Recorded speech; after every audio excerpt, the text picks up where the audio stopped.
Hey everyone, welcome back to the channel. In today's video, I'm going to show you how to fix audio message not working on your iPhone.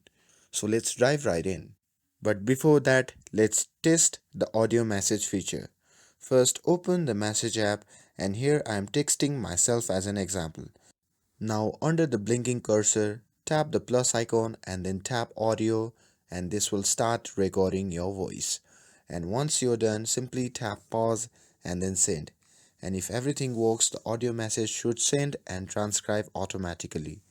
But if it's not working, whether it doesn't send or nothing happens when you tap, then it's time to troubleshoot. So step 1 is to check iMessage settings. To do that, simply start by opening the settings app, and from there simply scroll down and tap on apps. And in this section, you simply need to scroll down and simply tap on the messages. And here you will see the iMessage toggle.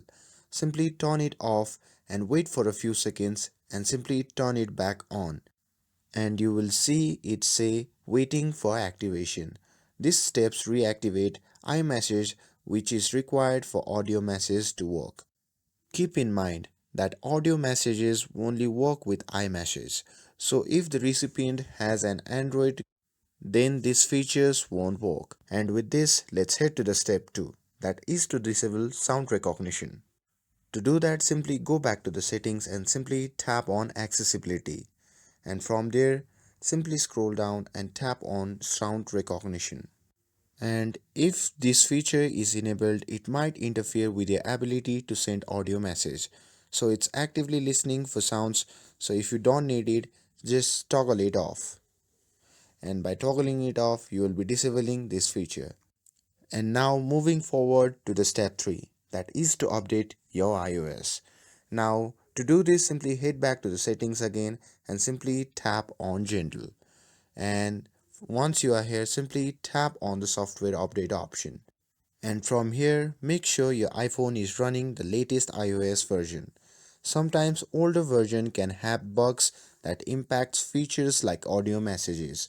So updating to the latest version often fixes these glitches. For example, I'm currently running 18.3. And with this, let's head to the step 4, that is to reset all the settings. So if the issue persists, then it's time to reset all settings. To do that, simply go to the General, and from there scroll down and simply tap on Transfer or Reset iPhone. And in this section, you simply have to tap on the Reset option, and from there a pop-up menu will appear. And from this menu, you simply have to tap on Reset all the settings. You don't have to worry on this. This won't delete your photos, message or apps. It just resets your settings to their factory defaults. So this can often resolve stop burn glitches. And with this, let's head to the final step, that is to restart your phone. Finally, one of the simple fixes, that is to restart your phone. Press and hold the power button and then swipe down to shut down, or you can simply tap on shutdown under the general section. And after that, restarting your iPhone will clear all the temporary bugs and can resolve the issue that you didn't even know were there. And that's it. This step should help you fix audio message not working on your iPhone. And with this, if you found this video helpful, then don't forget to like, share and subscribe to get updated for more videos. Thanks for watching, and I'll see you in the next video.